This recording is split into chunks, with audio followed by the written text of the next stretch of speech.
Hi, I'm Heidi Hutner, and today we'll be speaking with Nancy Seligson, an advocate for the environment who's now the Town Supervisor in Mamaroneck, New York. She's also involved with the Long Island Sound Study, which is a really important piece of work to take care of, restore, to help the Long Island Sound. So hi, Nancy. We're so happy to have you on our show today.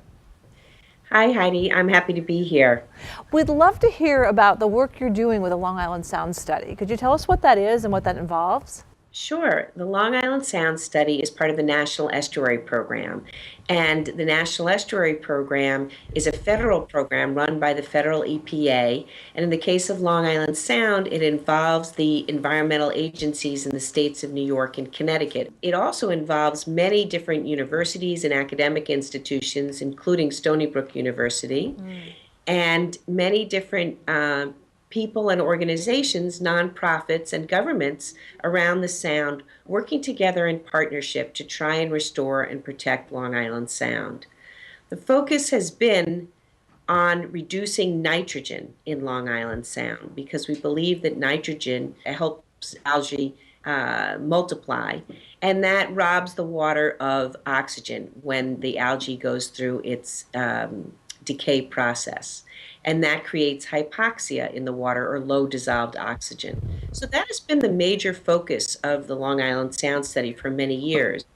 But we just updated the Comprehensive Conservation and Management Plan after 20 years.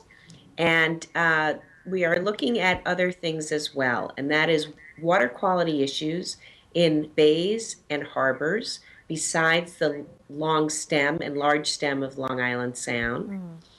Protecting habitat around Long Island Sound, natural habitat I'm talking about. Improving stormwater overflows into Long Island Sound and sewage, and really understanding it better because it's a very complicated body of water. Would you say it's safe to swim in? It's a question I live on Long Island Sound, so it's a question a lot of the neighbors ask. Is it okay for us to swim in it? How safe is it?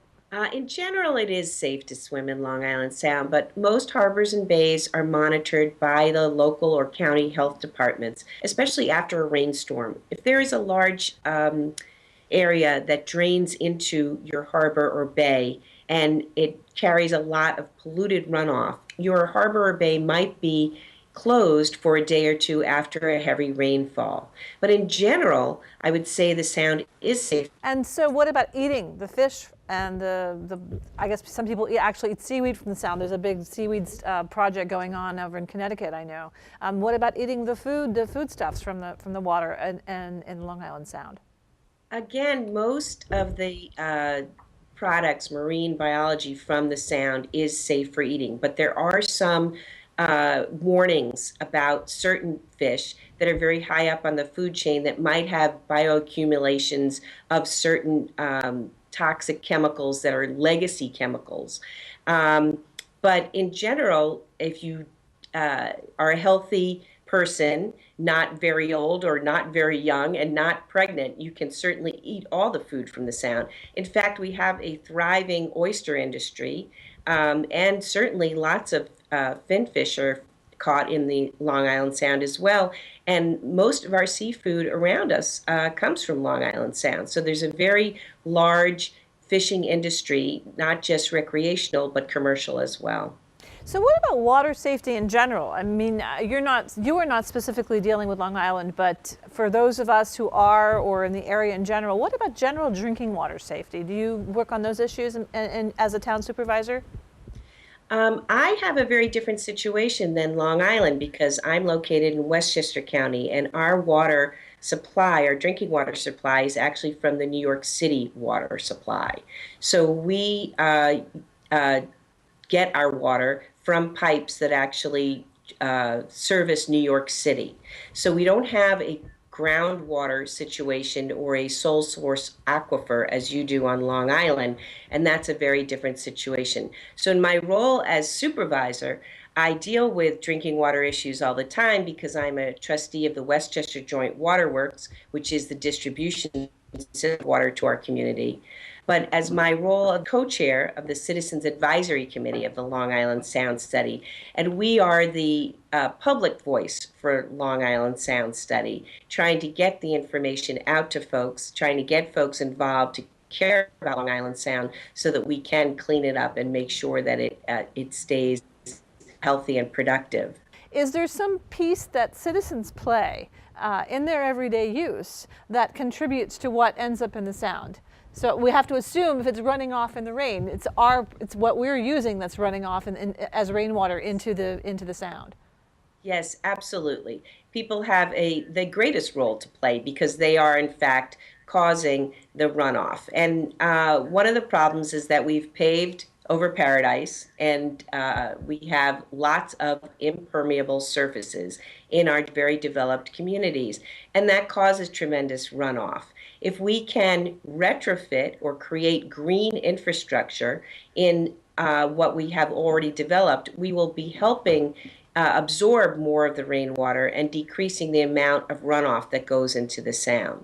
So people can do that by planting more plants in their own yard, decreasing the size of their driveway, using more permeable surface for their driveway, such as gravel or pavers. They can actually save their rainwater through a rain barrel and use that instead of using drinking water to water their plants, which helps the environment.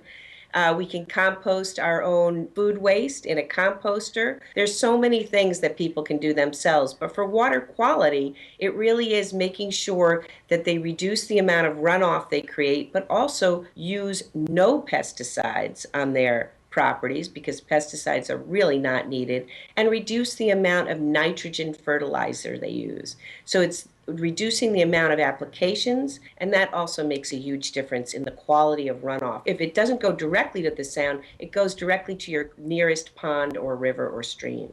Right, I think that's a really important piece. I don't think a lot of people realize that what they're using, what they're putting on their lawns, what they're putting on their plants, whatever they dump out, right? It ends up both in the aquifer eventually, that they're drinking it, and it ends up in the sound, so it ends up in our bodies, right? We're actually consuming it, so we want to be very careful. So you're talking about two things. You're talking about safety of the sound and also just general health safety for us as humans, right? Yes, absolutely. And, I often see the little signs in my neighborhood saying that pesticides have been applied, those little yellow signs. And I can tell you that small children aren't able to read those signs, and certainly dogs are never going to learn to read those signs. But they are tracking those chemicals along with them into their homes after playing in properties like that. And we don't really need to use those. I no longer use any chemicals. Tell me a little bit about the work you're doing in your town. I'm happy to. We just got a grant from the Long Island Sound Futures Fund to implement green infrastructure into a renovation of our town center parking lot. So that means we're going to be putting in a rain garden, biofilters. We're going to be harvesting the rainwater. We're going to be using permeable pavement, and we'll be removing or treating hundreds of thousands of gallons of water that currently flows right off this property and into the west basin of Mamaroneck Harbor, which is a water body that has been designated impaired. So we're very happy to be going forward with that project.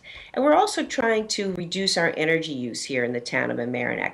We did an energy performance contract. We worked with a contractor that came in, and we renovated our ice rink, the largest energy user in the town, the town center, the firehouse, and we changed all of our street lights to LED lights. Wow, that's fantastic.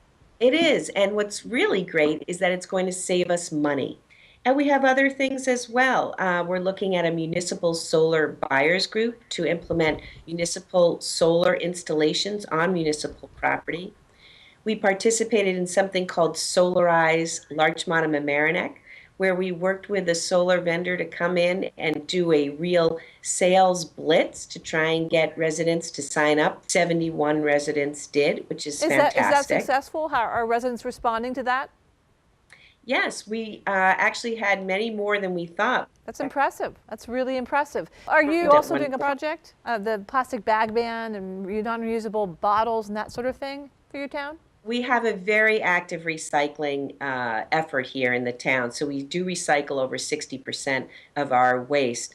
The plastic bag ban has been a difficult issue for us. We were one of the first towns to look into it. In fact, the first town in New York State to look into it. And on the date of our public hearing regarding it, we were faced with a 65-page letter from a law firm telling us how they were going to sue us if we were to move forward. So we decided that we would wait and see if the city of New York was going to go forward, because we figured they would really pave the way for the rest of the municipalities to do it.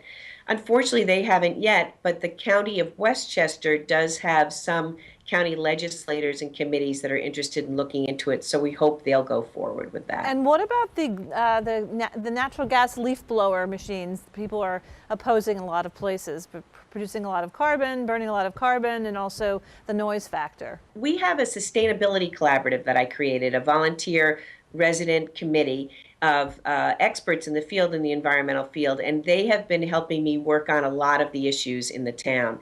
One of the ones we are focusing on is leaf blowers. We currently have a ban on all leaf blower use from 1st September 30th in the town of Mamaroneck, and our surrounding communities have the same. But we are concerned that during the other times of the year, there is too much use of leaf blowers. They are too loud, too much pollution, and creating so much dust in our community as well. And a lot of chemical pollution that's spewed from them as well, and in particulates into the air that stay in the air for days. Right. Exactly. So you know about this. Yeah, well, we're working on it, actually. We're looking into trying to see if we can require those people and landscapers who are using gas-powered leaf blowers to use ones that we select in terms of the highest efficiency, the least polluting, and the quietest. And we're actually working on that right now. So these are all fantastic initiatives that you're putting forth, and it's so exciting to see you as a woman politician working on these issues. It's inspiring to young women, it's inspiring to women of all ages, inspiring to my daughter, to see women who can actually take on these issues and make changes politically. Because as everyone says, all the environmentalists I talk to, whether they're scientists or engineers, it's really through policy and politics that these things will get changed. So grateful to you for coming on and for all the great work you're doing. Well, thank you. I'm really excited about it. In fact, I worked as an environmental advocate for really 25 years before becoming supervisor, and I made it clear to those around me that if I was lucky enough to be elected supervisor, I really would want to implement environmental programs, not just because I think it's the right thing to do for our community and our world, and we desperately need it, but also because it can save the community money, and it allows us to be more resilient going forward in the face of, wild changes in weather, and more sustainable. And those are two really important issues to my community, and we really woke up to that after Superstorm Sandy, the need to be more resilient and more sustainable. Absolutely. I'm in complete agreement. You just put that so well. Well, thank you so much, Nancy, and I'm really grateful for the work you're doing, as I said. I appreciate it to see a woman out there doing this work in politics. I hope you'll continue in that field, and I do envision perhaps going on to a higher level of politics or staying where you are. In any case, whatever that is, we're excited, and we'll be keeping our eyes out for your work. Thanks so much. Thank you, Heidi. Keeping our Long Island Sound clean is important. Water, sustainability issues, reducing costs, preparing for storms like Sandy, and resilience are all important features in the environment and important for our sustainable future. So thank you. Keep your eyes out for the show. We're so excited for all of the people we've interviewed and have a chance to learn more from. See you soon.